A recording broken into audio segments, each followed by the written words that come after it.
Hello ನಮಸ್ಕಾರ ವೀಕ್ಷಕರೇ, ರವಿಕುಮಾರ್ ಸಿಂಗ್ ಅವರ ಸಾರಥ್ಯದಲ್ಲಿ ಭಾರತ ರತ್ನ 26 ನ್ಯೂಸ್ ಚಾನೆಲ್ಗೆ ಸ್ವಾಗತ ಸುಸ್ವಾಗತ. ಬಾಗಲಕೋಟೆ ಜಿಲ್ಲೆ ಜಮಖಂಡಿ ನಗರದ ಓಲೆಮಠದಲ್ಲಿ ಶ್ರೀ ಡಾಕ್ಟರ್ ಅಭಿನವ ಕುಮಾರ್ ಅವರ ನುಡಿ ನಮನ ಕಾರ್ಯಕ್ರಮ ನಡೆಯಿತು. ಇದೇ ಸಂದರ್ಭದಲ್ಲಿ ಶ್ರೀ ಆನಂದ ದೇವರು ಉತ್ತರಾಧಿಕಾರಿಯಾಗಿ ಮಾತನಾಡಿದರು. ಈ ಸ್ಮರಣೆಯಲ್ಲಿ ಶಿವಾನಂದ ಮಹಾಸ್ವಾಮಿಗಳು, ನಿರಂಜನ ಮಹಾಸ್ವಾಮಿಗಳು, ಅಲ್ಲಂಬ್ರಹ್ಮ ಮಹಾಸ್ವಾಮಿಗಳು, ಮಹಾಸ್ವಾಮಿಗಳು, ಸಿದ್ದರಾಮ ಮಹಾಸ್ವಾಮಿಗಳು, ಮಾಜಿ ಶಾಸಕ ಆನಂದ್ ನ್ಯಾಮಗೌಡ್, ನಗರಸಭೆ ಅಧ್ಯಕ್ಷ ಪರಮಾನಂದ ಗೌರವಜಿ, ಜೆಎಸ್ ನ್ಯಾಮಗೌಡ್, ಸುಶೀಲ್ ಕುಮಾರ್ ಬೆಳಗಲಿ, ಹಲವಾರು ಮಠಾಧೀಶರು, ಗಣ್ಯಮಾನ್ಯರು, ಭಕ್ತಾದಿಗಳು, ಮಹಿಳೆಯರು ಹಾಗೂ ಸಾರ್ವಜನಿಕರು ಈ ನುಡಿ ನಮನ ಕಾರ್ಯಕ್ರಮದಲ್ಲಿ ಉಪಸ್ಥಿತರಿದ್ದರು. ವರದಿ ರವಿಕುಮಾರ್ ಸಿಂಗ್ಗೆ, ಭಾರತ ರತ್ನ 26 ನ್ಯೂಸ್ ಚಾನೆಲ್ ಸಂಪಾದಕರು, ಜಮಖಂಡಿ. ನಿರಂತರ ಸುದ್ದಿ ಮತ್ತು ಜಾಹೀರಾತಿಗೆ ಸಂಪರ್ಕಿಸಿ ಫೋನ್ ನಂಬರ್ 9964266674 ಜಮಖಂಡಿ. ಮಾಡ್ಕೋಬೇಕು.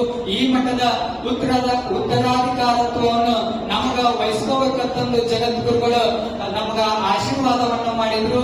ನಾ ಈ ಮಠಕ್ಕೆ ಒಪ್ಕೋಬೇಕಾಗಿತ್ತಂದ್ರ ಈ ಮಠಕ್ಕೆ ಗುರುಗಳ ಏನು ಆಧ್ಯಾತ್ಮದ ಶಕ್ತಿ, ನಿಮ್ಮೆಲ್ಲರ ಭಕ್ತಿಯನ್ನು ನೋಡಿ ಈ ಮಠದ ಅಧಿಕಾರಿಯಾಗಿಲ್ಲ, ನಿಮ್ಮೆಲ್ಲರ ಸೇವಕನಾಗಿ ಈ ಮಠಕ್ಕೆ ಬಂದಿನಂತಂದು ಬಹಳ ಅಭಿಮಾನ ಪೂರ್ವಕವಾಗಿ ಹೇಳ್ತೀನಿ.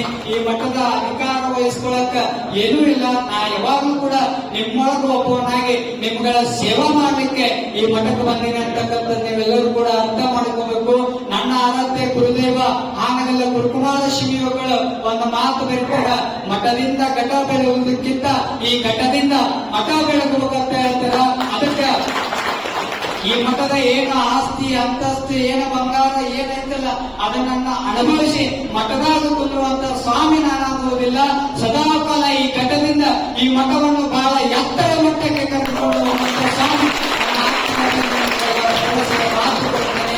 ನಾವೇನು ಮಠ ಇರ್ತಿದ್ದೀನಿ ನಮಗ ಬಸವನವಾಗಿ ಹೊಡಿ ತಾಲೂಕಿನೊಳಗ ಅಲ್ಲಿರುವಂತ ಎಲ್ಲ ಹಿರಿಯರನ್ನು ಯುವಕ ಮಿತ್ರರನ್ನ ಕಟ್ಕೊಂಡ ಅಲ್ಲಿ ಸುಮಾರು 30 ಹಳ್ಳಿ ಒಳಗ ಬಸವಾದಿ ಶಿವಶರಣರ ಏನು ಚಿಂತನೆಗಳಿತ್ತು ಅಲ್ಲ ಎಲ್ಲ ಚಿಂತನೆಗಳನ್ನು ಪ್ರತಿ ಹಳ್ಳಿಗೆ ಜನಜಾಗೃತಿ ಸೇವಾ ಯಾತ್ರೆ ಅಂತ ನಮ್ಮ ಮಹಾಂತಜ್ಜವರು ಆ ಹೆಸರು ನಮಗೆ ಕೊಟ್ಟರು. ಆ ಹೆಸರಿಗೆ ಬಹಳ ಸೂಕ್ತ ಆಗ್ತದಂತಂದು ಆ ಏನು ಈಗಿನ ಯುವಕರೆಲ್ಲ ನೀವು ನೋಡಕತ್ತೀರಿ. ಆ ಯಾತ್ರೆಯನ್ನು ನಾವು ಬಸವನವಾಗಿ ಮಾಡಿ ತಾಲೂಕಿನೊಳಗೆ ಯಾಕೆ ಮಾಡಿದೇವು ಅಂತಂದ್ರ ಈಗಿನ ಯುವಕರೆಲ್ಲ ನೀವು ನೋಡಕತ್ತೀರಿ. ಸಣ್ಣ ವಯಸ್ಸಿನೊಳಗ ಕುಟಕ ಹತ್ತಿಯಿಂದ ಮಠಕ ಆಡಿ ಮಠಕ್ಕೆ ಬರಲಾರ್ದ ಬಟಕ್ ಅನ್ನುವಂತ ಯುವಕರು ಇವತ್ತಿನ ನಿರ್ಮಾಣದೊಳಗೆ ಹುಟ್ಟಾಕತ್ತಾರ. ಅದಕ್ಕೆ ಅವೆಲ್ಲ ದೂರಾಗಿ ಪ್ರತಿ ಹಳ್ಳಿ ಒಳಗ ಪ್ರತಿ ತಾಲೂಕಿನೊಳಗ ಈ ಬಸವನಾಡಿನೊಳಗ ಎಂತ ಯುವಕರು ನಿರ್ಮಾಣ ಆಗ್ಬೇಕಂತಂದ್ರ ಕೇವಲ 18-21ನೇ ವಯಸ್ಸಿನೊಳಗ ಈ ಭಾರತದ ಸ್ವತಂತ್ರಕ್ಕಾಗಿ ಹೋರಾಡಿರ್ತಕ್ಕಂಥ ಭಗತ್ ಸಿಂಗ್ ಅಂತ ಯುವಕರು ಪ್ರತಿ ಹಳ್ಳಿ ಒಳಗೆ ನಿರ್ಮಾಣ ಒಂದು ಸಂಕಲ್ಪವನ್ನು ಇಟ್ಟುಕೊಂಡು ಆ ಜನಜಾಗೃತಿ ಸೇವಾ ಯಾತ್ರೆಯನ್ನು ನಾವು ನಮ್ಮ ಬಸವನ ಬಾಗೇವಾಡಿ ತಾಲೂಕಿನೊಳಗೆ ಮಾಡಿದ್ದೇವೆ. ಏನು ನಮಗ ಏನು ಹಿಂದಿರಲಿಲ್ಲ, ಅಲ್ಲಿ ಒಂದು ಗುಂಟೆ ಜಾಗ ನನ್ನ ಹೆಸರು ಮೇಲಿಲ್ಲ, ಏನೂ ಇಲ್ಲ. ಭಕ್ತರೇ ನನ್ನ ಆಸ್ತಿ ಅಂತ ತಿಳ್ಕೊಂಡ ಅಲ್ಲೆಲ್ಲ ಮಾಡಿದೆ. ಈ ಮಠದೊಳಗ ನೀವೆಲ್ಲ ಕೂಡ ಭಕ್ತರು, ಬಹಳ ಅದ್ಭುತವಾದ ಭಕ್ತರು ನೀವೆಲ್ಲರೂ ಕೂಡ ಇದ್ದೀರಾ.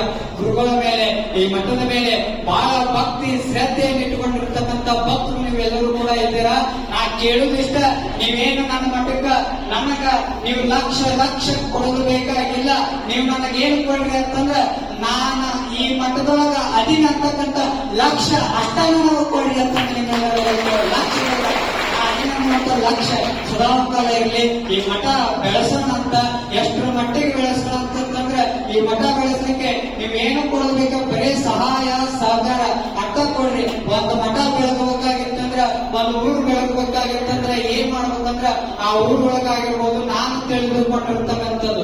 ಒಂದು ಮಠ ಬೆಳಗಬೇಕಾಗಿತ್ತಂದ್ರ ಆ ಮಠದೊಳಗೆ ಯಾವ ಜಾತಿ ಮತ ಪಕ್ಷ ಎಲ್ಲವನ್ನು ಹೊರಗೆ ಬಿಟ್ಟ ಈ ಮಠದ ಭಕ್ತರಾಗಿ ಈ ಮಠದ ಏಳಿಗೆಗಾಗಿ ಯಾರು ಎಗಲು ಕೊಟ್ಟು ದುಡಿತಾರಲ್ಲ ಅವಾಗ ಒಂದು ಮಠ ಬೆಳಗಲಿಕ್ಕೆ ಸಾಧ್ಯ ಇದೆ.